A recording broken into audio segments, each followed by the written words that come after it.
All right, welcome to AYS Fight Club. I'm your host, Daniel Dees. Alongside me, as always, is Matt Brecker. Matt, what's up? What's going on? All right, so UFC 254 was in the books. Justin absolutely wrecked Justin Gaethje. One of us called it. I don't remember which one of us said that was going to happen. I think it was me, and I was right. Yeah, So it was, I thought it was going to be more competitive than it was, but yeah, yeah, man, that was a tough one. But before we yeah. dive into that, UFC 254, before we recap, uh, with Justin winning, a lot of recency bias has come out about him being the greatest of all time. Is he one of the most dominant fighters ever? I would say absolutely. He's damn near the top, if not at the top. But when it comes to greatest of all time, I don't really have him at my top. So tonight, what we're going to do, we're going to reveal our top five of all time. We each probably have our different criteria of who makes the top five, who's out of the top five. So what was your criteria going into your top five? I actually went to let's see. I actually pulled up the definition. I went to let's see. It was Merriam-Webster. I went to their definition of GOAT.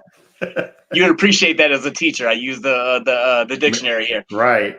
The greatest of all time is the most accomplished and successful individual in the history of a particular sport or category of performance or activity. All So right. I took that as not only accomplishments inside the cage, but outside. How did they affect their culture, their, just the fighters around them? What did they do for the sport in general? Not Right. so much, like you said with Khabib. Yeah, I mean, a dominance in the ring is one thing, but that's only one aspect I took from it. What did you do for your country, for the world, as far as that sport? I like that you brought out the Merriam-Webster dictionary for that, because my criteria for GOAT definitely does not go along with Merriam-Webster. Shout out to the homies who work on that dictionary who actually put GOAT in there. I never knew that Yeah, it GOAT was was actually in actually. there. Yeah. I never knew that. That was pretty good. So shout out to Merriam-Webster. But my criteria for the GOAT is, I hate that my list is such a UFC bias, but I couldn't brand Yeah. at all of MMA. That is the brand. Yeah, I More mean, people. even for pro sports, I mean, you have Major League Baseball, but technically, like Korea has their own, pro league, Right. and these other countries have their own pro leagues, but it's not Major League Baseball, So yeah, I mean, definitely, I mean, there can be, other pro organizations, but like you said, the UFC is just, it's always been known as the top of the top. It is. So that's why I have six, but I have a tie at five. They're Yeah, all me too. UFC fighters. I mean, only one of my fighters actually fought in Pride. So technically, I have a Pride fighter in here Yeah, because that's where they got their start. But I yeah, me just too. really couldn't put like guys who got more of their stink in like smaller promotions like Bellator or WEC or Strike Force. I mean, yeah, those went into it, but when I was breaking it down, I had 20 fighters in mind. And once I really dove in it and I shaved the list down to five, I came out with six, with two tied at number five. Mm. So we both have somebody tied. Our fifth spot's both a tie. So Yeah. who's tied with fifth at five for you? For number five, I have Fedor Emelianenko and Amanda Nunes All right. at five. Yeah. Okay. I love the Fedor in there. I'm a huge Fedor guy. I think he's the Oh best yeah, yeah, heavyweight me to too. walk the earth. But the reason he did not make mine is because it's so disputed at the heavyweight who the best heavyweight of all time is. You could find somebody on the message boards who will say Fedor's the best ever or Fabricio Verdum's the best ever. People are making an argument for Stipe right now. I mean, I think it's still way too soon for Stipe to Yeah. get that, but I could see him getting there eventually, especially if he takes down Nagano for a second time in a dominating fashion like he did the first time. But That's what makes a GOAT list so subjective is everyone's got different criteria. Like we talked about it before, our criteria is different. So obviously we're gonna have totally different lists coming into this. So, Yeah, I mean, that's one of the big things. And I look at what he did for Russia as far as MMA. I mean, that there's no other bigger name. I mean, he's on their, like their boards for their nation for, combat sports and stuff. So, I mean, he's a huge figure, like not even in the sports world, but almost in their political world too, because of what he's exactly. done for Russian MMA. So, I mean, I look at it as a cultural thing too, as far as what he's done for his nation, and as far as with MMA, with MMA along with it. Yeah, and my criteria for going into the GOAT was what was their not just their overall record, because overall records are kind of a lie in my opinion, because those Yeah, smaller yeah, promotions they really prop up their up and coming guys. So when they do make yeah. the jump to one of the bigger promotions, it's really inflated. Yeah, boxing is like that too. Yeah, but I mean, as far as Amanda Nunes, the reason I had to have her, I mean, she's got the most wins in the UFC for a female. She's got the most knockouts. She's the double champion. She's defended both belts. She's the Right. only fighter in UFC history to be a champ and actually defend the belts. Yeah. So for my five, I have two people tied for that. I have Mighty Mouse and Khabib tied at number five. I couldn't justify leaving Khabib off that list just because he's 13-0 in the UFC. That is not an easy thing to do. He's the reason why I don't buy into this whole recency thing that he is the GOAT is because he only defended that strap 3 times. But he does have some performance of the night. He has like 3 to his name against Edson Barbosa, Dustin Poirier, and Justin Gaethje. But another thing that I went into when judging my criteria is what champions or would-be champions has he defeated? And that was Rafael dos Anjos, Conor McGregor, Dustin Poirier, and I do count the interim as a champion victory, and Justin Gaethje. And he's only beaten one would-be Hall of Famer, and that's Conor McGregor. But I had to put Mighty Mouse on there because of what he did in the UFC. 11 title defenses, even at flyweight, even though it was a very shallow division. I mean, that division wouldn't have existed if it wasn't for Mighty Mouse for all those years. I mean, if he wasn't around for all those years, that division wouldn't have existed. Exactly. And I think it would have went away had he not. Yeah, absolutely. I agree with you on that. Right. Yeah. I think between him and Henry Cejudo, they saved that division. I almost had Henry Cejudo tied at 5 with Mighty Mouse rather than Khabib, but then Khabib, when I really dove into it, Khabib actually had more credentials, more stink to his name than Henry Cejudo. But yeah, Mighty Mouse, he was the inaugural flyweight champion. He never dropped that strap, and when he did drop it, it was a very close, razor-thin decision to Henry Cejudo. I'm not going to say it was a controversial because with a fight that close, you can't really say it was a robbery. Yeah. But he had 3 fight of the nights, 4 performance of the nights, a submission of the night, and a knockout of the night. I mean, the guy, even at those lower weights, you don't really get those finishes, but Mighty Mouse found a way. And he had one of the best submissions I've ever seen watching combat sports is when he suplexed, who was it? Ray Borg. And caught it into the arm bar. Yeah. Right. Like that's something you only see choreographed in movies. One of the best things I've ever seen. The only knock I guess you could have on Mighty Mouse is that he couldn't draw as far as the numbers. Right. I mean, hardcore fans, we love Mighty Mouse. We appreciate what he did, but he couldn't do it at the pay-per-view polls. He couldn't main event. He couldn't, draw those big Brock Lesnar type numbers or anything like that. Yeah, because the big boys do get the more dominant champions. The big boys get the draw rather than the smaller guys, even though he wasn't. And the champions he beat were Miguel Torres, who was a great WEC champion, even though he fizzled out in the UFC, and Henry Cejudo. Outside of Miguel Torres and Henry Cejudo, he really didn't beat much of anybody. And the only potential Hall of Famer he's ever beat was Henry Cejudo. So, that's why. But the fact that he had all those credentials to his name, that's why I had him tied at 5. That's why I didn't have him out. He personally, just him kept that division alive for so long. If he wouldn't have existed, that division may have not even, been around anymore. So, I totally see that. Yeah. All right. So you're number 4. Who you got? Number 4, I have Conor McGregor. Okay. I think he is deserving of GOAT talk, but based off of my criteria alone, he doesn't make it. But when you pulled up the Merriam-Webster dictionary, like what has he done for the sport? What has he done outside the sport? Man, Conor McGregor could be top 3 just based off of those terms because of the dude at the time when he was coming up. Everybody thought Ronda Rousey is UFC's biggest star. There'll never be a bigger star than Ronda Rousey. And man, he totally eclipsed Ronda Rousey. Yeah. I mean, one of the points I have here, he has headlined 5 of the top 6 selling pay-per-view cards of all time. I mean, the other one was UFC 100, right? Well, yeah, that was the Lesnar card. That was the Brock Lesnar card, being UFC 100. I mean, and yeah, he had whenever he fought Floyd Mayweather in his boxing debut, 4.3 million pay-per-view buys for his boxing debut. Yeah, and if he fights Pacquiao, that number is going to... He's going to have another big payday. It's just his name alone. And, I mean, just what he's done for, Ireland as far as MMA in general. I've talked to a lot of MMA fighters, because especially a lot of them from Ireland, they fight for Bellator because they have this whole Euro series thing going on. And a lot of them said that Conor was the big reason that they really, pushed for an MMA career. They said once they saw that he could make it, they figured that they had a chance too. So he's done a lot for fighters.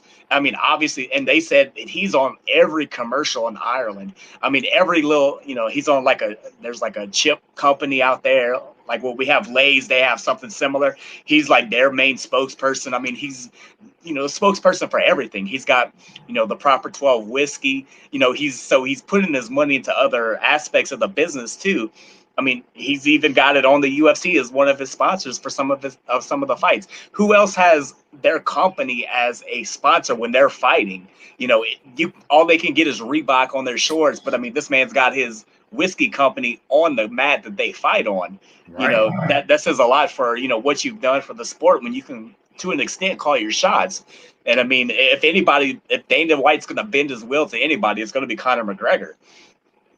Right, and I've never seen a MMA fighter with that much empowerment than Conor McGregor. Yeah. And he changed the way fighters even act in the sport now. You got he was the first one who's coming out with tailor-made suits, looking all stylish. Yeah, he's got his trash, own. Yeah, hyping up August. I think it's August McGregor. Yeah, so he's got his own fashion line with Augustus, which is a suit designer. Right. Before Conor, you just see the guys walk out in like their cheesy tap out clothes or the off-brand tap out. What was it? Metal Militia. Just the cheesiness of all that. That's what they're walking out to. But all of a sudden, Conor comes in. He's wearing the tailor-made suits like the big-time boxers, and now all of a sudden they are. And you give Conor McGregor a hot microphone, he's gonna say some stuff, and now we got fighters doing that. Look no further than Colby Covington. Colby Covington took the Conor blueprint. He said, Colby Covington's not even an entertaining fighter, but people are going to watch Colby now just because of the stuff he says, the way he acts, the way he carries himself. So Conor laid that groundwork. Conor is this sport's Ali. Oh yeah, and I mean he had his own world tour press conference thing with the McGregor thing. I mean, you don't see any other fighter getting, a worldwide, press conference tour. They hit like 5 cities around the world in like 6 days or whatever it was. No other MMA fighter is doing that, Right. So, I mean, he's done a lot for, he went into that boxing world with Floyd and, that's always been a boxing thing. And, he's doing it for MMA fighters now. I mean, if any of them are getting paid big money, they can probably thank Conor because he was probably the first one that, brought that to the table. And then, just looking back in history, he's probably the only fighter who loves being in front of camera, loves having a microphone in his hand. He loves the limelight. We haven't seen stuff like that since Ali. And Ali wasn't even the first one. Before Ali, it was Max Baer. Those are the only 3 fighters I could really think of that just love the limelight. They just love the attention. They feed off of it. So I totally get putting Conor as one of your top 5 GOATs. I'm not going to argue with that. I know some the Conor haters will come out in full force about that. He's never defended a title. He got embarrassed by Floyd, but did he really get embarrassed? I mean, who wouldn't get embarrassed by Floyd? I mean, especially in their first ever pro boxing fight. Yeah. He's had some amateur fights out of whenever he was growing up in Dublin, out of Crumlin Boxing Club, but that was amateur boxing fights. Your first, pro fight, and to even get a license to fight against somebody like Floyd. I mean, because you got to go for pro fights, you have to get approved by the commission, no matter where you are. So for them to even approve that shows how much power you have, in the combat sports world. Exactly. And let me ask you guys a question. I know I wasn't coming on camera, but for the relative fighter, and yes, I'll get my camera up, but for the relative fighter, even Conor McGregor landing a punch against Floyd Mayweather, how big is that? Like, people that's see, huge. Like in the grand scheme of things, they're like, oh, he hit him with an uppercut, but it's Floyd Mayweather, the best defensive fighter arguably of all time. In your guys' opinion, how big is that, and how does that go to his GOAT status that he went 10 rounds with the GOAT of boxing?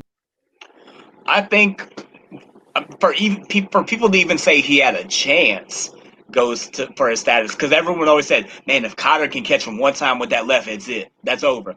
How many people have ever fought Floyd Mayweather where they've said, man, if this person can catch Floyd once, it's over? None. Right, even Pacquiao didn't even get that treatment.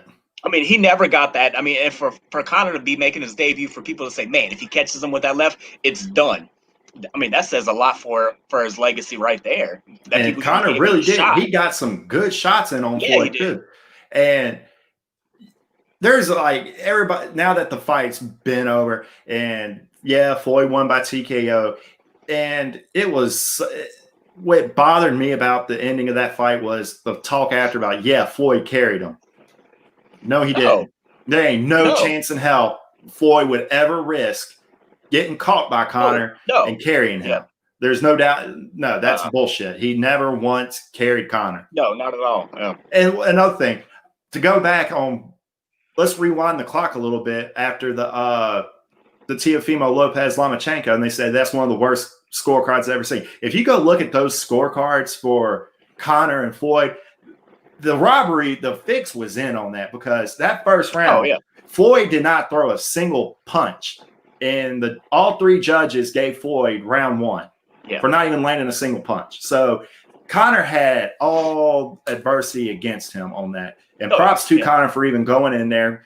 Well, he knew that going into it. Yeah, I'm sure. Yeah, because everybody knew Conor is no cardio machine. Conor's cardio is never, because he goes balls to the wall too much every now and then, but ever since that fight, he has been more reserved with his cardio. Yeah. Oh, I mean, I love boxing. I mean, I train in boxing. It's, very close to me, but man, it's one of the most corrupt sports there is when it comes to, especially, and Vegas has a bad, reputation for that. Mm-hmm. So, boxing from the pros to the amateur ranks, even the Olympic boxing is corrupt as all get out. Yeah. Roy Jones Jr. can tell you about that. Yeah. So let's get back on topic. All right, you're number 4. You said Conor, right? Conor, yeah. All right, so it's my turn. 4. All right, my number 4. I got Anderson Silva. I mean, the mighty have fallen with him. His UFC right? Yeah, I love it. He actually has a fight tomorrow. We're gonna break that down later. That's why I wore this in honor of the Spider. Yeah, I had his old Sinister brand Spider shirt long time ago. I love that shirt. I wore it out to bars and everything. Like, why does this dude have a spider web on his shirt? I'm like, not my best moments in life, but what can you do? But yeah, Anderson Silva, the reason I have him so high is because the 10 title defenses at middleweight. It's a higher weight class. That's really hard to do. And if social media was as big as it was during his prime, he would have been the most viral fighter of all time, just because of his highlights against that when he caught James Irvin's kick and just booped his ass. Like, that was one of the sickest things I've ever seen. The front kick to Vidor. It was just. Well, even before that, whenever he was, over in Japan, he was the best 170, in the world. Exactly. And then when he come to UFC, he went to 185, and then he went to 205. So this man was a monster in 3 weight divisions. Because he dominated at 170. Then when he come to UFC is actually when he went up in weight class. Yeah. So when he fought Chris Lieben, I thought the UFC was like trying to. Man. I thought they gave him like an unfair matchup against Chris Lieben, of all people. because Chris Lieben, in his own right, was a bad dude. And Oh yeah, Anderson went he'll out take there. a shot. Dude just takes shots and goes forward. He's like a zombie. But that was the first time in my life I saw Chris Lieben just get straight the shit kicked out of him. Oh, the pinpoint accuracy that he displayed in that was just amazing. And I mean, like I said, he was the best 170 in the world in Japan. And then when he come over and went up to 185, man, Chris Lieben is no joke to take on for your first UFC bout, especially back then. Yeah, and, especially when Chris Lieben was in his prime. Oh, yeah. I mean, Chris Lieben was the first fighter. Shot. Yeah, Chris Lieben was the first middleweight I can remember who had such dynamite in his hands. Oh, yeah. And he could eat a shot, too. He could eat a shot and keep coming forward. And I mean, he did it against Anderson, but Anderson just kept feeding him. Yeah. Anderson Silva, he had the most finishes in UFC title fights. I think it was 8 or 9. He had a 16-fight win streak. Yeah. The champions and former champions he beat is a good little list. Carlos Newton, he beat Rich Franklin twice. Dan Henderson, who was a Pride champion. Forrest Griffin, former light heavyweight champion, went up to his weight class, whipped his ass, and I think that's where he beat James Irvin too. Was up at 205. That was the first one. Yeah. He beat Vitor Belfort when Vitor was on the best tear of his career and embarrassed him. Kick, he beat Chael Sonnen twice. Chael Sonnen was a light heavyweight champion in WEC. Yeah. So I mean, the 5 Hall of Famers he beat were Rich Franklin, beat him twice. Dan Henderson. Forrest Griffin, Vitor. But the only reason why he dropped some pegs for me was, he had those losing streaks, and he got popped when he beat Nick Diaz. Yeah. So that's the only reason that I don't have him on my list is it's kind of that Barry Bonds and Mark McGwire Sammy Sosa thing from baseball. You know, it's just how far back did it go? It's the only thing that I can say, and it just, I don't know, because I love Anderson Silva. I mean, look, I got the Anderson Silva jersey on. I love the Spider, but man, how far back did it go to put you on the GOAT list? And that's always something that's going to come up and that's really the only thing that kept him off my list was, that, was that. But man, I love the Spider, and he, whenever he came over to UFC, a lot of his records are going to stand. I mean, I remember the hype on the MMA Underground when he was coming in the UFC for the first time. Everybody was very high on him because of what he did in Pride. I wasn't in on that, but everybody was nervous at the same time because, it was Chris damn Lieben. Everybody thought that was stylistically not a good matchup for Anderson. They thought Chris Lieben was just going to be in his face the whole time, and Anderson really never fought somebody who was going to be in his face the whole time like Lieben was. But he went out there, proved his worth, and that's when the legend really started. Yeah. Yep. All right, so you're number 3. Number 3, I have Mamed Khalidov from KSW. You got to get your KSW in there. I respect get him in there.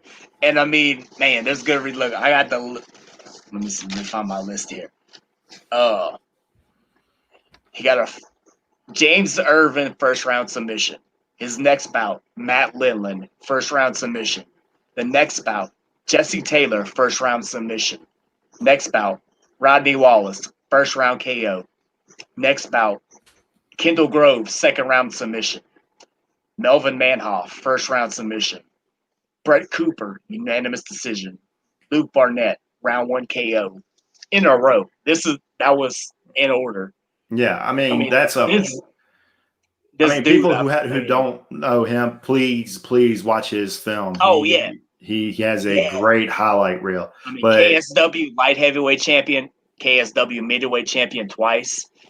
He actually grew up in Chechnya, and I got a quote. He gave an interview to a U.S. MMA journalist, which I think this is the only time that he's talked to an MMA journalist from America. He said, I came to Poland as a student to study because when I grew up in Chechnya, I already knew martial arts. I didn't have a chance to do it in my homeland, so I came to Poland to learn. He said, in Chechnya, martial arts is a huge part of the culture code. We are always involved in protecting our land. So, he grew up protecting, his land. I mean, it was in his DNA to fight. Right. Those Chechens back in the 90s, Oh, I yeah. mean, Oh, they lived a rough life. And that journalist was myself, so I'm just throw that in there. I was about to say, I was thinking, was it Hawani, maybe Alshanti, maybe the boys at MMA Junkie? No, that was you. AYS Fight Club, we got that. First ever. We should pop a feather in our hat for that one. But yeah, that's a good pick. I'm not going to lie to you. I wouldn't put him in mine. Just the simple fact that he doesn't have that American resume or and that's the thing. But I mean, in Poland, if you talk to anybody from Poland, I mean, he is their icon over there. Oh yeah, I mean, he's Russian. He moved over there when he was about 16 years old. They moved over there as refugees during the Chechen War, and I mean, he is loved and admired over there in Poland. And that's the only reason why I know him was because a while back when Joanna was at her peak, they were talking about her, and that's all who she would talk about. And I was like, all right, I got to do some more digging on this cat, and yeah, he's a good dude. Oh yeah, and as anybody saw a couple weeks ago when Conchetta's knockout of the year he had with that kick on Scott Askham. That was still got it. Bad kick too. I like that kick. That was, and then just so happens that was like the other kick. 2 great kicks in one night. Who could have predicted? Yeah, it was crazy. All right. That was your number. Which one? Yeah. That was your number 3, right? That was number 3. Yep. So all right. My number 3. I didn't want to put him there because of the whole drug situation, John Jones. But the fact that just his resume alone gets him there. I mean, I shouldn't have it. He gets an asterisk by his name on my list just because the fact that he got popped and the Nevada State Athletic Commission and the UFC have given him an out saying, well, his levels will always be elevated. So that's why he'll get a forever asterisk by me. I don't think he'll ever be my number 1 GOAT just based on that, or my number 2 GOAT just based on that. But outside of that, man, the dude his credentials, his stink is just undeniable. 11 title defenses, tied with Mighty Mouse. I think he could have had the 12th had he stayed at light heavyweight if he fought Jan or Dominic again. But the dude's he's beaten some bad dudes. Like he straight up beat the dog shit out of Shogun. Like I've never seen Shogun get dominated like that before. Well, Quentin Rampage Jackson said, I was at the peak of my, personal performance. I was in the best shape of my life. And he said, John Jones has beat the dog shit out of me. He said, I've never, been like that before to where I can admit that somebody just, handled me.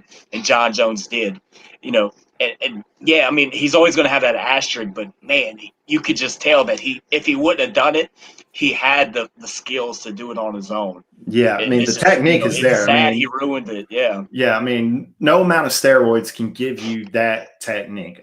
Yeah. That's the only thing about the story MMA. Recently that he admitted to hiding under the ring, whenever they come for the drug test. He said, but it was just marijuana. No, he knew damn well they did not test for no marijuana outside of competition. Right. Right. And then he even admitted to that. So he even put Lyoto Machida to sleep with that power guillotine. That standing guillotine, yeah. And that's like one of the hardest submissions you can do. You got to be a powerful dude to get a standing guillotine and put somebody to sleep. And he beat Rashad in one of the most boring title fights of all time. Especially with all the hype behind it, with the bad blood between Rashad and John Jones. He submitted Vitor Belfort, beat Chael with a broken toe, finished him when his toe snapped in half, and fought DC twice, but one was a no contest, so I can't give him credit for beating DC twice. I'm going to give him credit for doing it once. And the Hall of Famers he beat were Shogun, Rampage, Rashad, Vitor, DC. I mean, not all of them are Hall of Famers, but they're definitely going to be in the Hall of Fame. Unfortunately, that's what's going to keep DC off a lot of people's list is, because that John Jones factor. The John Jones factor, yeah.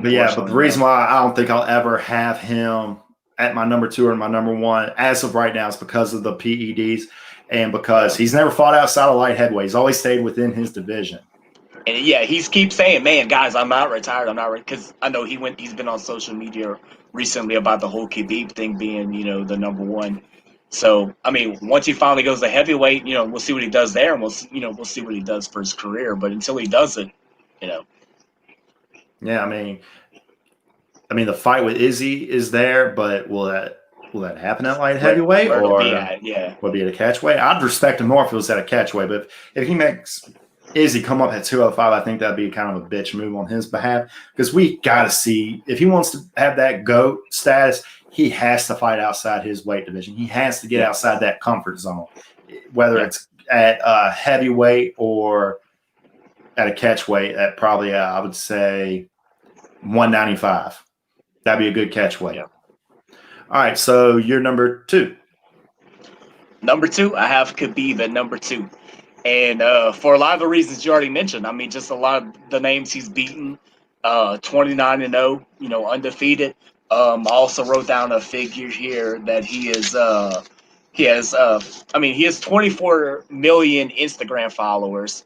So, which is the number one for any Russian celebrity. So, movie stars, actors, singers, athletes. He has the most Instagram followers of that country. If you don't know, you go to Russia, like he is the Michael Jordan in Russia. Yeah. He is their athlete.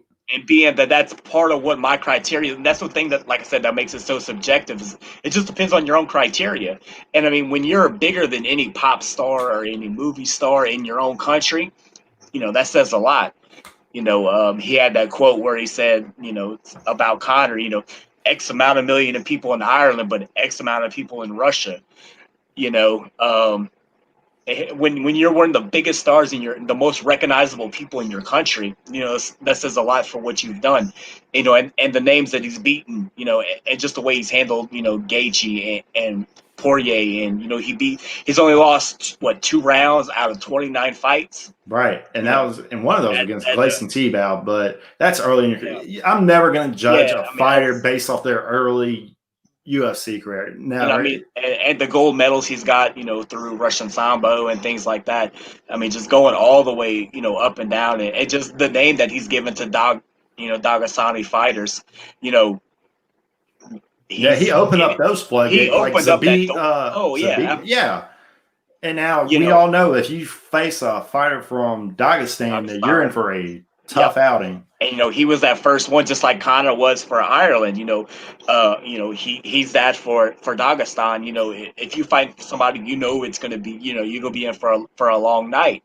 And he's done, and like I said, that's one of my the criteria. Like I said, that's what makes it so subjective. It just depends on what you base it off of. Yeah. And the reason why I didn't have him as high, he hasn't really beat anybody of greatness outside of Conor, and his other 2 great victories were Justin and Dustin. And my other critique of him was he never fought outside of lightweight. Yeah. But if this was a list of most dominant champions, he might damn well be my number 1.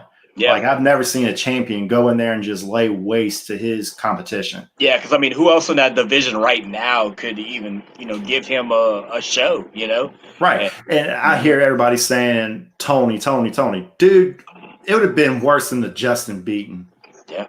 Like, Khabib definitely would have put Tony on his back a lot easier than he put Justin on his back, and he would have just rained down on Tony. Everybody says Tony's good at fighting off his back. To be honest, I don't think it matters if anybody can fight off their back against Khabib. Because if you don't catch him with that armbar, you don't catch him with that triangle, guess what? That's it for you. You're done. Yeah. Yep. All right, so my number 2, I have Amanda Nunes. Champ. And the only champ to defend both titles while being champ. And I think she still is champ as far as I know. And she has those 5 defenses. And the Hall of Famers she has beaten is astounding. Like, she's beaten 7 Hall of Famers by my count.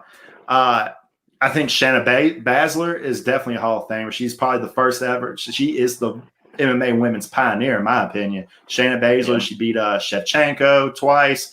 Miesha Tate, Ronda Rousey, Cyborg, and Holly Holm. And man, not only did she beat Cyborg, she finished Cyborg in the first round. So that's never happened to Cyborg. Yeah. And along with those Hall of Famers, she actually beat GDR twice to win that featherweight title.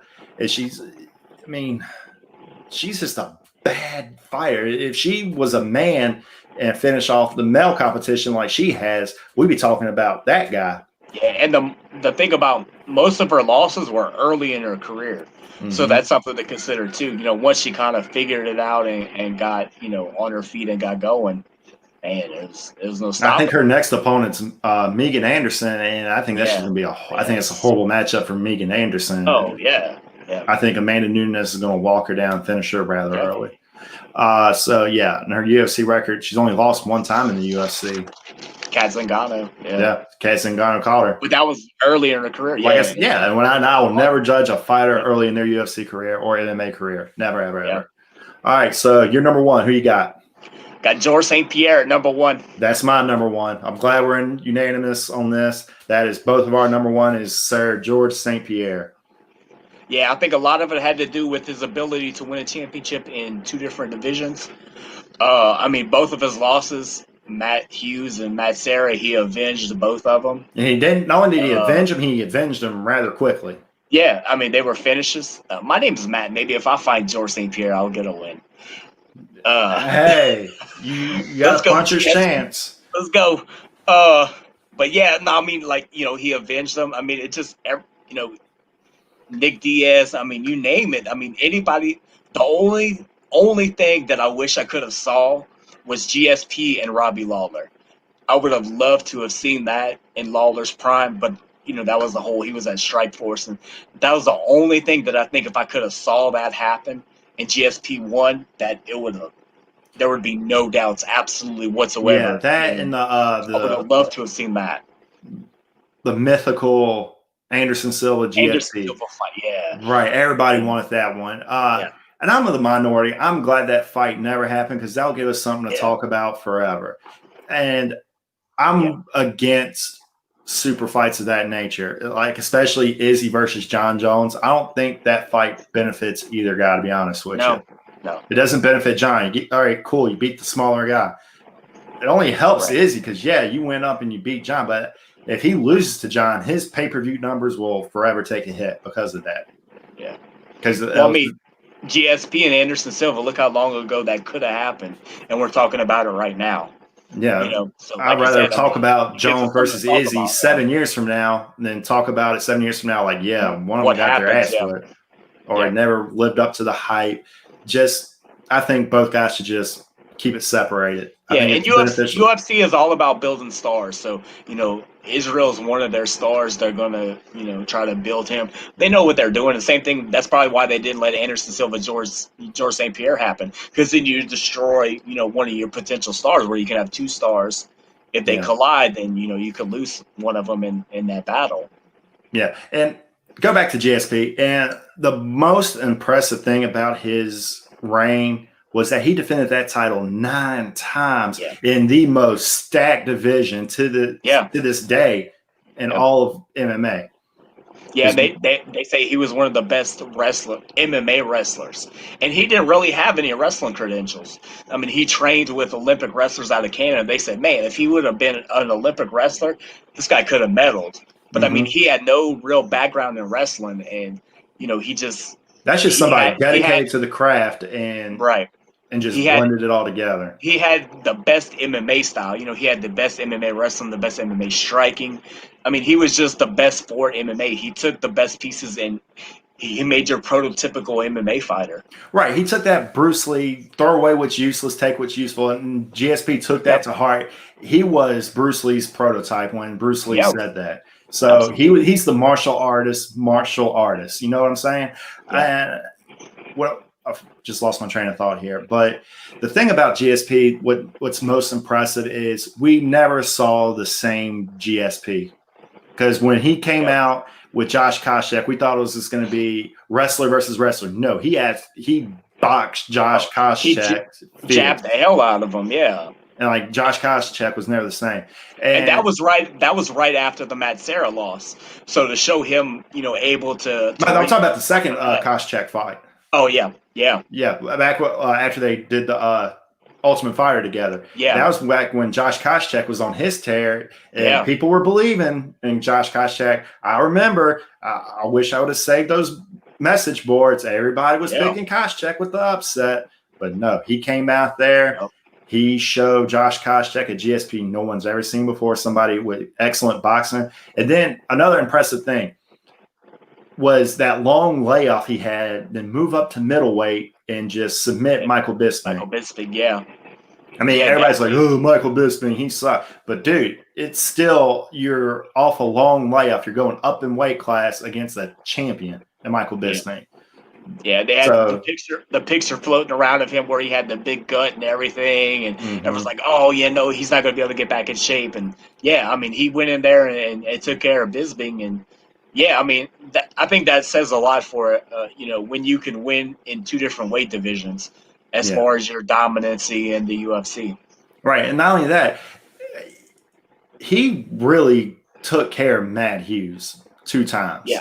Twice. I mean, they fought 3 times. He came out twice, and he finished Matt Hughes' fight. And that was back when Matt Hughes was considered the GOAT by many. Yeah. So that's why I got GSP as my number 1. Yeah, I think Matt Hughes ended up with 43 career wins. I mean, that's that's pretty. And I feel like everybody just forgets GSP. Like when he was dominant, like in terms of dominant champion, it's either him or Khabib. I just really can't figure out which one. I think I'll give it to Khabib because George got hit a lot. That's the only reason, especially against Johnny Hendricks. Yeah, that was the only one that was really controversial. That it was a split decision win, but a lot of people thought it should have went, Hendricks' way. And I watched that fight many times, and to this day, I still score for GSP.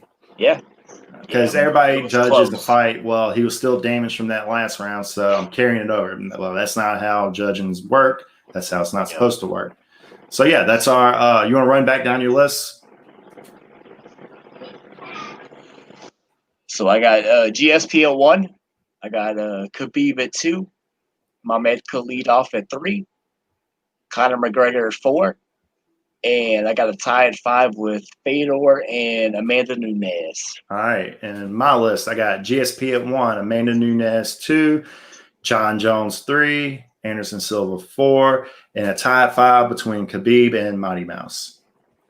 And that's the thing. This is subjective. So that's what makes it, a wonderful discussion is, it's all about how you define what your guidelines are. Yeah. Yeah. Like what do you throw out when it comes to go, like if they ever got popped, you throw it out, which I understand. Yeah. I mean, that's just that's me. I mean, like I said, it's the whole Mark McGuire, Barry Bonds thing. It's just how far back does it go? And that's the same thing with Anderson Silva and John Jones. You got caught at a certain point, but how far back did it go before you really got caught? That's just a personal preference as far as how I look at it. Yeah, I understand that. All right, so let's move on. Before we move on, let's give a special shout out to Ton Lee, new ONE FC champion, Louisiana's own. Congratulations! Yes. I wish I could have watched it, but it was going on while I was at work, so I couldn't watch it live. But I saw the highlights. Man, that was.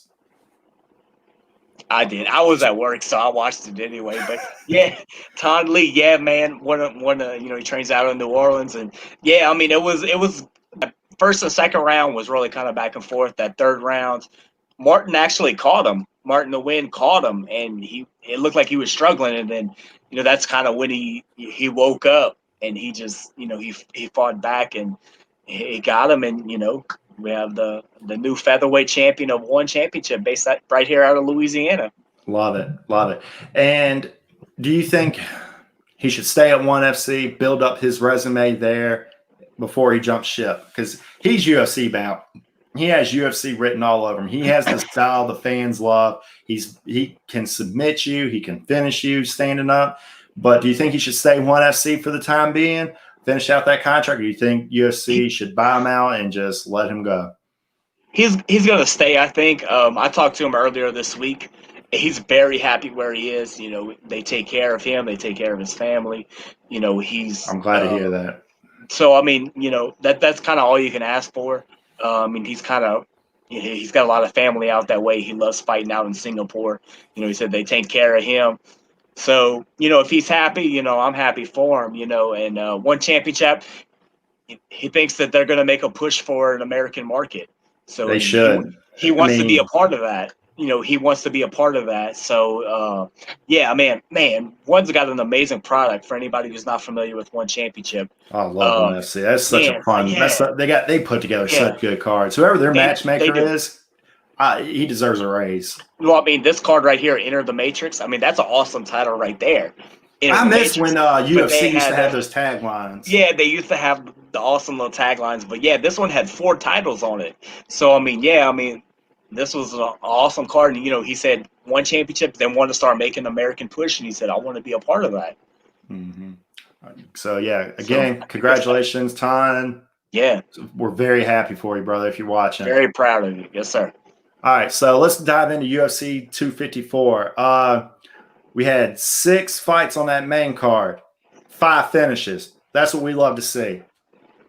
And it was a good afternoon of fighting. I love seeing afternoon fighting because that was amazing. I loved having the night ahead of me, fights behind me, to where I can just bask in post-fight nirvana. And it was such a good card too.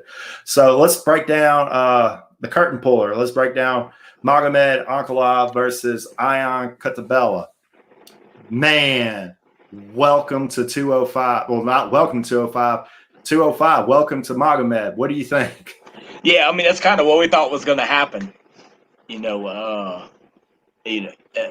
all the controversy from the last fight, from the last bout, and all the reschedulings to try to make the bout happen. It finally got it happen, and it's kind of what we thought was going to happen.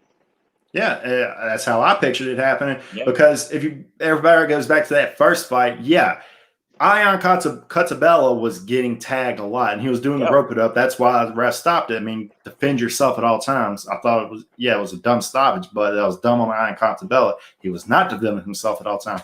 So it finally got rescheduled, and man, he got sparked like a spark plug, and that was all she wrote. Our next one, we both predicted this as well. It was Lauren Murphy versus Shakarova. That was a thorough ass beating. Yeah, I mean, you had the UFC veteran with the newcomer, and that's like you said, that's kind of what we expected to happen. It's kind of work her game plan, and so Lauren Murphy, she's going to be the one in the flyweight division to watch for. I think they're building her up for Shevchenko. That'll be a fun little one.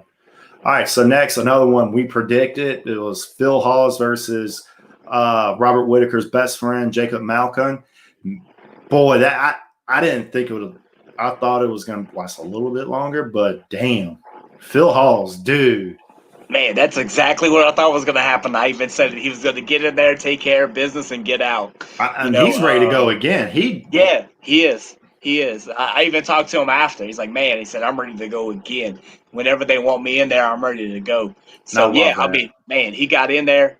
He got him up on the cage and took care of business. And so, I mean, man, very excited for that was, very good one there. Loved it. I was critical of Phil Hawes because every time I watched him, he just threw haymakers. Man, he was so precise with his power on this one. He hits like a damn heavyweight at middleweight. That's somebody to look out for. I think he's Paulo Costa, but with much better striking. He has the power of Paulo, but his striking is much more precise. I was wrong about that critique, and I was so happy to be wrong. I'm ready to watch Phil Hawes again. All right, so the next one after that, it was heavyweight action. It was Alexander Volkov versus Walt Harris. What'd you think of that one? I wanted Walt Harris to pull it off. We all did. I really did. I picked Volkov because I was so 50-50. And when I'm 50-50 right there, I go for the more technical striker more often than not. And my head said Volkanovski, but my head said, my heart said Harris, so that's kind of where. Yeah, especially the tragic story of Walt Harris, what his family went through. I mean, it kind of went how we expected it to go. Yeah, and so what do you think Volkov goes from here?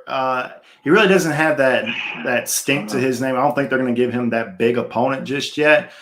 But as for Walt Harris, I could see him getting the winner of tomorrow's fight, Maurice Green, Greg Hardy. I think he'll get that winner. Yeah, I think so. Volkov, I mean, he's just he's always kind of right on the fence. But yeah, Maurice Green, Greg Hardy, I could see that going to, Does Rosenstrike have somebody coming up? I don't think so. Well, there you go. There's his next So. matchup There if you he go, doesn't. yeah. I think that's the fight to make. All right, so next fight, Robert Whitaker versus Jarrett Cannonier. I got to give special props to Jarrett Cannonier. Did you see his x-ray? Oh, yeah. I saw that. How somebody could fight with that, damn. And That's all that I was got. the first round? Is that what it was? Yeah, I think it was first round. He said first round? Jesus. Yeah, I mean. The fact that he can go another 10-minute round. What could have been, yeah. Oh, yeah. But yeah, I'm happy for Bobby Knuckles on that one. I would not mind seeing Whitaker, Izzy part 2. I will never complain about Robert Whitaker being in the main event of anything. So Robert Whitaker versus Izzy, if the Izzy John Jones fight can't get made. So that's definitely the fight to make. I think so. I don't think they'll make the John Jones fight. I think it'll be Robert Whitaker. I think that'd be the smart move for Izzy stardom. All right, so then there's the main event. Khabib versus Justin. I thought it was going to be way more competitive. What happened was I saw Justin Gaethje came in with a game plan to stay his distance, throw his leg kicks, and he thought his leg kicks would keep Khabib back. And I think it surprised him when he landed those stiff leg kicks.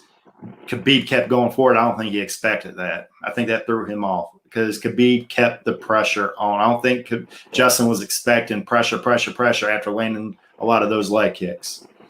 Yeah, and I know 2 of the 3 judges actually gave the first round to Justin. Really? But, yeah. But, Khabib is just a different monster.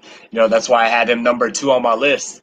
Another thing that stuck out to me was how low Justin kept his hands.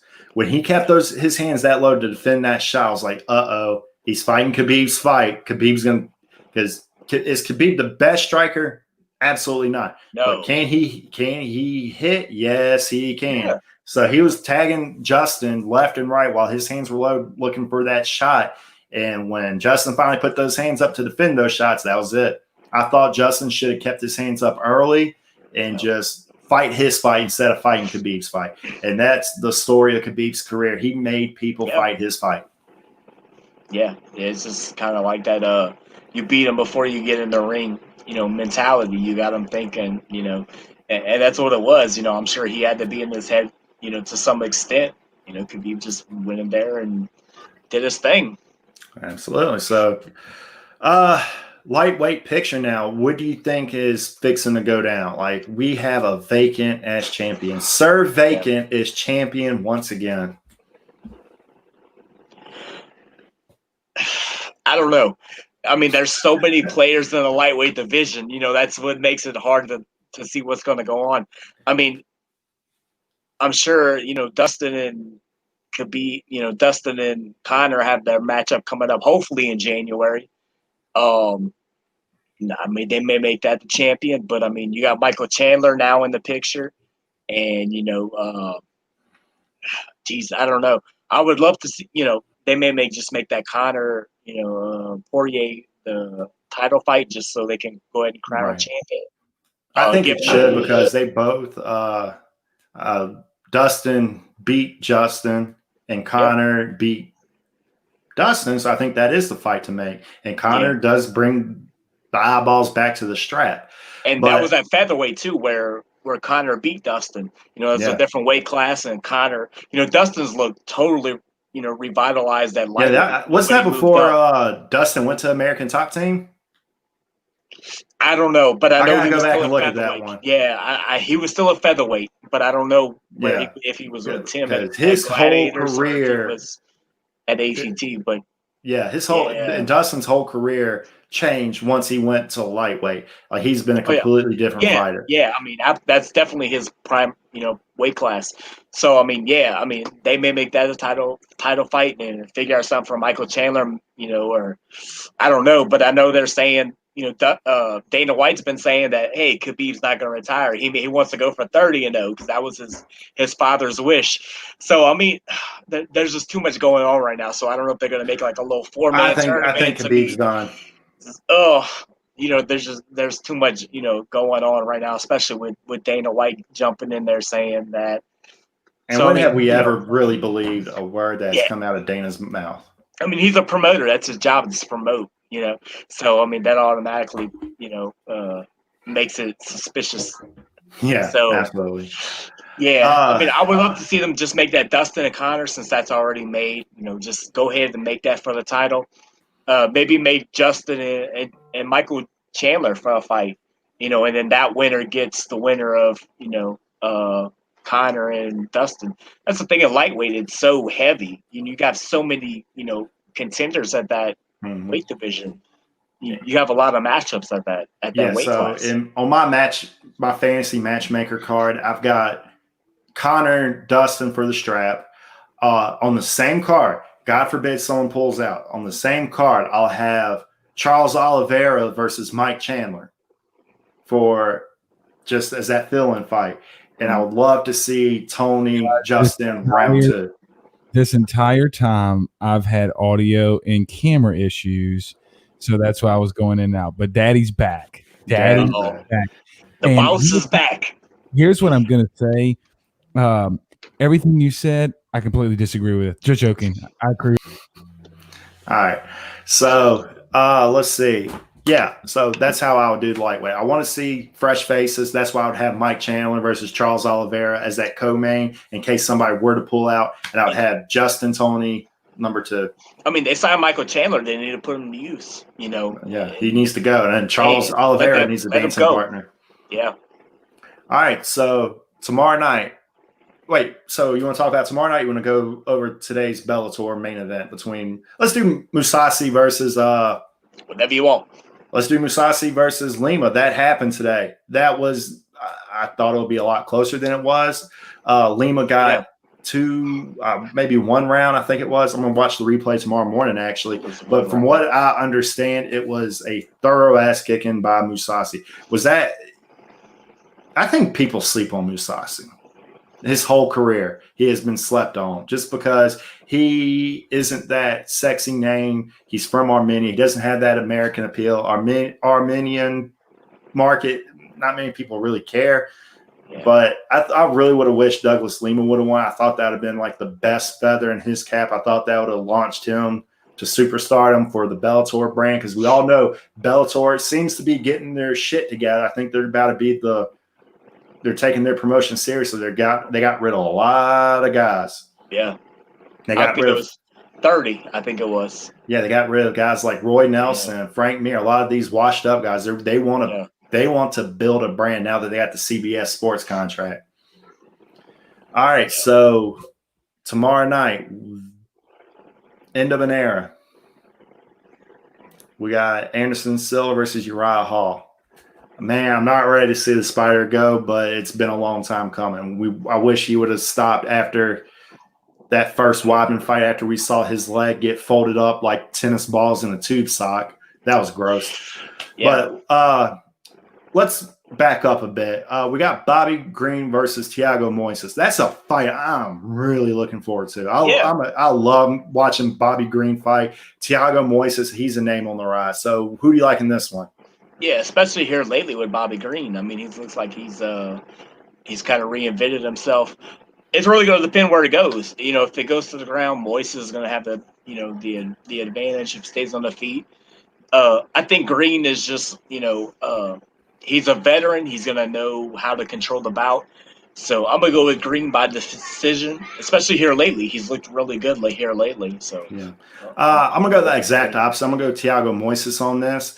I think this is going to be a chess match on the ground. If you've never seen Thiago Moises, he actually was the one who beat Kurt Hollabaugh in the UFC, a guy you and I know very well. And he was very slick on the ground. I mean, I love Kurt to death. I love him like a brother. But Kurt really did not. I've grappled with Kurt a lot. And the fact that he makes me feel like an absolute child grappling, and him getting outperformed by Thiago Moises, that just proves just how there's levels to this game. So I've been punched in the face by Kurt. So we're on equal ground. It's never a good time when you're training against Kurt. And the fact that Kurt just toys with me, it kills one's pride. Oh yeah, The, absolutely. The dude's a pro for a reason. And another feather in Thiago Moises' cap was his Achilles lock against Michael Johnson. That was a slick move. And I'm a Michael Johnson fan. So that's why I'm taking. He's a veteran, you know. I mean, when we talk about Khabib, we always talk about Michael Johnson. I mean, he's a veteran. You know, if you can get something over on Michael Johnson, that's really a big feather in your cap.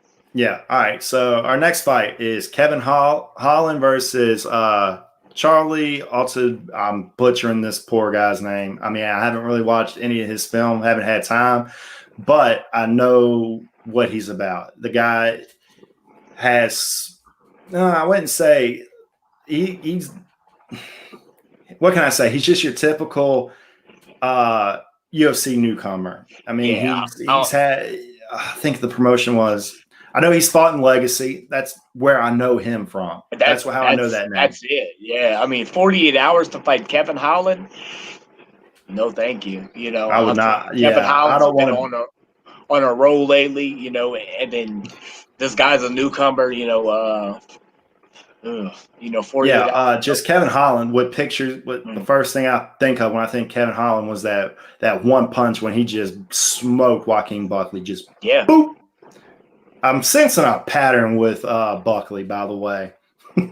Yeah. He's on the wrong end of some highlights. Yeah. All right. And so our next fight, Greg Hardy versus Maurice Green. Greg Hardy missed weight. And for some reason, I just die laughing every time a heavyweight misses weight. Yeah, I think it went back and made weight. But yeah, I mean, to miss it in the first place, I think he just thought, I'll make 265. And when he didn't, it's like, man, I mean, Greg Hardy has just been one of the UFC's golden child. I mean, they protected, but now this is a very tough matchup for him because Maurice Green can. Dude's got some good grappling to his name. Yeah, the crochet boss. I mean, let me ask you guys this question in reference to heavyweights. I'm going to push myself over here. Hold on. Here we go. All right, now they can see me a little bit better. In reference to heavyweights, why should there be a weight cap? In reference to how heavy they can be, I always thought that was something stupid. Like, hey, you can't come in. You got to come in at 265 and nothing heavier. Like, why? Because there is heavier weight classes. There's super heavyweight in Japan. Yeah, that's why. Because Greg Hardy would have, and I think there's an ultra heavyweight if I'm not mistaken. Yeah. And I'm trying to think. I want to say Brazil has the ultra heavyweight. It's either them or one of the Koreans. Japan uses a super heavyweight. Yeah, that's like Greg Hardy played at 285, 290, right? Yeah, he had to trim a lot of muscle off of him for that. And so that's where I think, from even from a football aspect, like you guys have fought, and Matt, I don't know if you have, but have seen guys that cut weight. I think this is a different dude for him. Right, like this is a different ball game. So when people say that he misses weight, I could be wrong, but I'm like, dude, don't know how. Like the dude doesn't know mentally how to get there. Like, listen, before prom night, I go cut weight. I get in the sauna. I be shedding weight. Daddy be looking fine for the honeys. Okay, but this is a different animal. Megan wants to know why you don't do that anymore. Because I love Cheez-Its too much and pizza. That's true. I'm with you on that. But serious question. Number one, should there be a heavyweight in reference to weight? And number two, if there is or there should, is it a different animal for a guy like Greg Hardy who's so new to fighting that I don't want to say he gets a pass because guys don't get passes. But is this something you could be like, you know what? That's something he's got to clean up because relatively, I mean, has he missed weight? I think he missed weight one other time by a half a pound. But is that like, do you see that as a big slight for a guy like him? In my opinion, it's unprofessionalism because this is part of the game. That's like a football player not reading his playbook. That's like what's another sport? That's like a basketball player skipping cardio.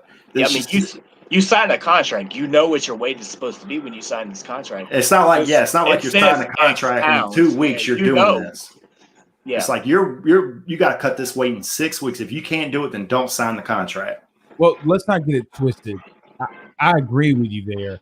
I also know the guy signed a contract a couple of years ago with the Dallas Cowboys making $13 million a year. So I think that it's difficult for him to say, hey, cut this weight or you don't get paid. Hey, dog, I already got $26 million in the bank. Like, so what? I'm in here to break skulls. And I think for him, when you sit there and you're like, hey, dog, I got money in the bank. Okay, I come up at 266 and I got to cut a pound. I don't make it, whatever. They still going to keep me. Like, That's true. He does get that pass. I don't think that he has the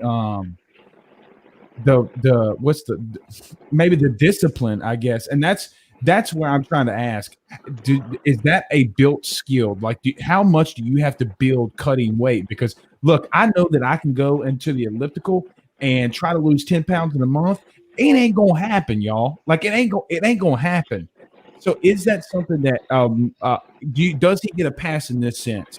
Does he get a pass in the sense that he hasn't been doing this for a long time and it's something that you have to learn over time, or no, not really? No, he doesn't get a pass. No. I mean, when you're at this stage, you're in the UFC.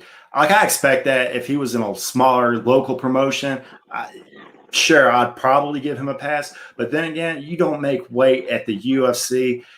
Like I said, that's like Jamarcus Russell never reading his playbook. Well, he didn't. I know.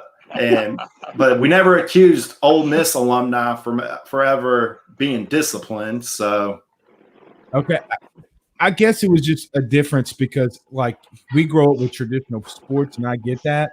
I guess when you hear all these fighters talking about, oh man, I had to cut, 13 pounds in 7 weeks, and I'm like, dog, I mean, it's doable. Like, I do it. I could do it if it came down to it. And I guess that's what I was just wondering is, like, how difficult would it be for a guy like him to cut weight? Because it's not like he's fat. It's not like he's chubby. I mean, he's chubby, but it's not like he's like Blake Ruffino's thick over here, So thick daddy over here. Yeah, thick daddy. I mean, and the reason I like listening to you guys on this is because you have two skilled fighters I say skilled fighter, but y'all are skilled, I guess. Two guys who have been there, and from a guy who's just a fan, right? Like, who doesn't understand the mental makeup of how that goes in. So I was just wondering. Yeah, and it goes back to when I grappled in a local tournament a long time ago. I didn't want to grapple at ultra heavyweight because my older brother, he was grappling at ultra heavyweight. So naturally, me being the smaller brother, I had to cut 7 pounds. And all I had to do was just diet. And that day was watch my water intake so I didn't pack on much water weight. It in my 25-year-old brain, I was a stupid 25-year-old. And if I could do it, why can't he? Yeah, and for the most part, these are about 8 weeks out. So I mean, especially at heavyweight, 265 is your cap, no matter what. And, I mean, it's just a lot of him assuming that he would make 265. But, I mean, what your diet needs to be at 265, and it's just kind of what it is. He went in the sauna and he cut like 2 pounds and made the weight last second. But, it's a lot of that. Just, you sign these contracts at least 8 weeks out normally. Unless you're a last second fighter, but it's about 8 weeks out. So a good distance out what you need to weigh. Especially in heavyweight. It's 265, you need to be under 265. Yeah, his walk around weight, I remember him saying is around 280. So it's only 15 pounds in 8 weeks. That is extremely doable. So I think that was just hubris or just not caring on his behalf. Yeah, that's him just assuming he would be at 265. Because, I mean, if you can walk in a sauna and drop 2 pounds, then obviously, you weren't tight on weight to drop 2 pounds in an hour in a sauna. Mm-hmm. Well, let me revert this question, and I know that you guys are about to wrap up, but let me ask this question. That's where I sit here and ask the simple fact. Daniel, you talked about, not drinking a lot of water to add water weight. Does he think about that? Because you've played football, Daniel, and Matt, I don't know if you did or not. I never thought about it. Never in my life. And that's why I sit back and ask the question, like, hey, if the dude feels hey, if Big Daddy wants some Ragged Branch whiskey, that might be the official sponsor of AYS Fight Club. Okay, let's do it. I'm not thinking about it now. Maybe he should have people there telling him that, and that's something I don't know. That I'm not trying to give Greg Hardy a pass. I hope he gets knocked out every single time he walks into the octagon. Absolutely. That's how I feel about the dude. You slap a woman, you need to be deballed, in my opinion. But that's just a question. And I'm not trying to give the guy a pass whatsoever. I mean, he's from American Top Team, so he should have somebody on top of his ass about that. Okay. Well, I mean, I don't have anything else to say. I just always thought that it was like, I didn't take it as much of an offense. I think it's some people who follow fighting like you guys do. Hey, like a guy came over a half-pound weight, like, hey, he walks around at 180 and he's down to 155 and he's shredded.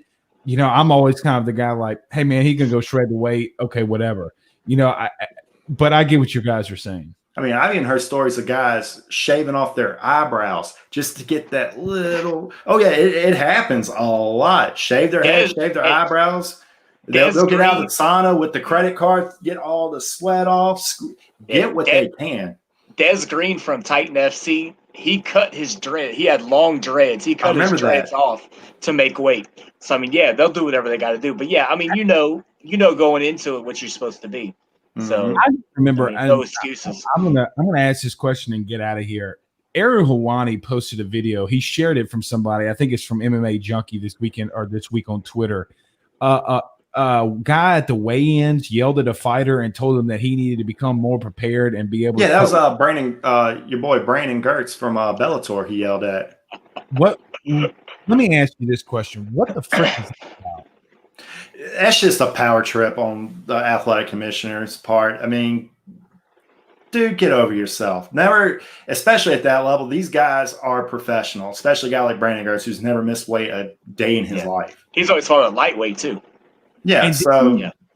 And listen, the crazy part about it is he made weight by taking off his sweatpants. Like, that was the crazy thing to me. It was like, take your sweatpants off. Why would you even come up in here? It's like, well, hey, I'll strip right now, dog. I mean, he did. He dropped it. He was ready to wave his wiener around, probably slap your boy with it. I mean, that's what he should have done. I mean, this is a grown man. Like, that was unprofessional on the commission's part. You don't talk to people like that. Yeah. Well, it got me in some kind of way. I was like, this dude will kill you, dog. How are you going to talk to that man like that? He will kill you. Yeah, you'd be eating through a tube for the rest of your life. Anyway, all right, guys, I'm out. Y'all keep going on with your show. All right. So next fight, we got Bryce Mitchell versus Andre Field. I'm so looking forward to this fight. I'm a huge Bryce Mitchell fan. And if you don't know Bryce Mitchell, please YouTube him. He is a draw. I'm glad to see he got his camouflage shorts. Yes, camouflage fight shorts. We've never seen that before. Did you hear the story he told ESPN about what he was going to do if he didn't get his shorts? He said, if I didn't get my shorts, he said I was going to walk up, get my pat down and everything. I was going to wear my sweatpants. I was going to strip them off and run into the cage real fast. He said then one of those guys in the red vest was going to come in, and I was going to knock him out with one punch. He said 2 or 3 more were going to come in, and I was going to hope that my team was going to jump over the fence, and we were going to get the brawl with the commission in the middle of the ring. Dude, like, Bryce Mitchell is so much fun. I can't, like, dude is out there. Is so much. He's like the redneck hillbilly Conor McGregor. I can't wait watching from his the backwoods of Arkansas. Yeah, man, this dude is out there. He's like, man, I was going to fight with the commission. He said that my team was going to jump in and we were going to get in a brawl. It's like, man. And the fact that Dana White just absolutely is smitten with him makes me happy. He's just one of those guys who's just so likable. Yeah. And he has a very entertaining style, and he's one of the only guys who has that twister finish in the UFC. Yeah. So, and where is he training out of, actually? I should know this. Where is he training out of? I don't know. I don't know offhand, yeah. Fighting out of Searcy, Arkansas. So, yeah. I know he's fighting from Arkansas. I just don't know the camp. But hey, I hope he wins. Huge Bryce Mitchell guy. So let's move on to our main event. End of an era. Uriah Hall versus Anderson Silva. What do you think? And Uriah Hall was always said to be the next Anderson Silva. Just That never could was get it always, together. yeah, he couldn't put it together. That was always the thing, and that's a big tagline to live up to. But man, I wore the Anderson Silva jersey tonight, so I'm gonna go with Anderson Silva. But man, I could see it going the other way. I mean, it's just I I think it's don't gonna be know. one of those fights Uriah Hall is just one of those. He beats the guys that he shouldn't beat, but then he like loses to the Musasi. guys. Yeah, I mean, he can't get it consistently together. I think That's the it's a thing. mental thing for Uriah Hall because Yeah, he is an extremely like elite technical striker yeah, that possesses powers within his strikes. He has like one of the most famous knockouts in Ultimate Fighter history where he yeah, separated Adam Cella's soul from his body. yeah. So And the Jimmy Smith said, this is if you would make a kung fu movie into a MMA match, these are the two guys you would see. So like this is like the epitome of like a kung fu movie coming to life. Uriah Hall and Anderson Silva.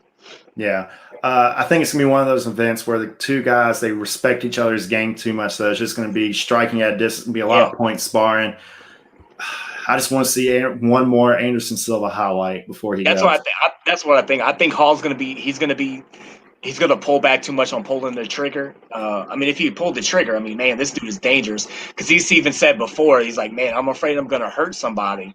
Yeah, Man, and that's we kind of haven't seen. unfortunately, that's what the sport is about. But he's even said that before. He's like, man, I'm afraid I'm gonna hurt somebody. But Got to. he doesn't. You got to. I mean, and that's what's hurt him in the past is he's too afraid to pull the trigger. And I'm the way that I am with the fight game. It comes from me all my years of watching professional wrestling. I love watching the legend go out on their back, on their shield, and it gives the guy who put him out there, it gives him like something to go off of going forward. So that I hope in a sick, twisted way, I kind of hope Uriah finishes Anderson just so we can get that the legend goes down his shield. It happened to Randy Couture. It happens all the time with our boys. But I just want one more Anderson Silva highlight. Yeah. I don't want his last highlight to be against freaking Stephan Bonnar. Right. No disrespect to Stephan Bonnar, but it was a good finish. But I just need one more. Because if you'd have told us back in 2012, after he finished, like that was the last you'll ever see Anderson Silva at the height of his powers, we just did not appreciate it at the time. Yeah. So I'm fine. I just want to finish in that fight, no matter who it comes from. All right. So anything else you got coming up? Atlas fights 57 next week in Biloxi on Saturday, November 7th. Got AJ Fletcher and James Freeman. Let's get AJ on the show. Definitely. Dude, I love it. We can do that. Last time I saw him fight, I was thoroughly entertained. I'm a fan of AJ Fletcher now. Let's get him in if we can. We can. Yeah, absolutely. Yeah, I'll get in touch with him this week. But yeah, I mean, he's 5-0 as a pro. He's facing James Freeman, which is definitely going to be his toughest test. James Freeman has 3 losses. One's to Brock Weaver, who's in the UFC. One is to Des Green, who's in the UFC. And the other is to Wesley Golden, who is a high prospect out of American Top Team. So, I mean, this is definitely going to be his toughest test to date. So we got to get the ghost on him. We can do that. Yeah, definitely. What's his camp? Is my good. He's out of Gladiators Academy in Lafayette with Tim. I love Gladiators. I love what Tim does up there. So let's get AJ up on here. Is my good friend Chris Crosby on that card? No, he was, but he pulled off. He's got an eye injury that he's recovering from, so he's gonna take some time to recover. Okay, well, I'll text him and stop telling him to be a little pain. Stop being a little pain. I actually messaged him this week. I was like, "Hey, are you still on the Atlas card?" He's like, "No." He said, "I got an injury I'm recovering from." So yeah, did you see? He posted on Facebook. By the way, he went grappling with somebody, and this dude tried to like anaconda his ass, and he just like took him to town. I was like, "Hey, bro, yeah, that's pretty sick." I mean, like he had his foot, and he like looked at the camera. He's like, "Oh, I'm about to get out of this," and I'm like, That's the same Chris Crosby who used to drink at the Buzz. Man, that can't be him. Anyway, I mean, if the diseases at the Buzz don't get you, I mean, you a tough son of a bitch. True.